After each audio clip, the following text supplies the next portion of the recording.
Gossip করতে আমরা সবাই ভালোবাসি, আর মেয়েরা তো গসিপ করে করে দিন পার করে দিতে পারে। আর গসিপের অর্থ শুদ্ধ বাংলা ভাষায় বলতে গেলে বলা হয় পরচর্চা।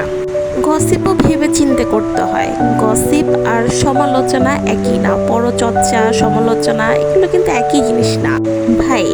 কাউকে নিয়ে সমালোচনা করতেও কিন্তু যোগ্যতা লাগে। আপনার কি সেই যোগ্যতা আছে যে আপনি কাউকে নিয়ে সমালোচনা করবেন? পরনিন্দা, পরচর্চা, সমালোচনা শুধুমাত্র তারাই করে যাদের নিজেদের কোনো যোগ্যতা নাই কিছু করার।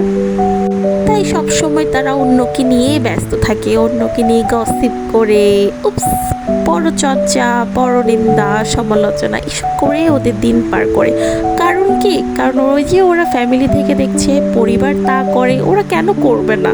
প্রাতিষ্ঠানিক শিক্ষা থাকার থেকে পারিবারিক শিক্ষা থাকাটা কিন্তু অত্যন্ত জরুরি। আমি এমন অনেক মানুষকে চিনি যাদের নিজেদের ন্যূনতম যোগ্যতা নেই, তারাই আবার অন্যজনের সমালোচনা করে, দোষ ধরে।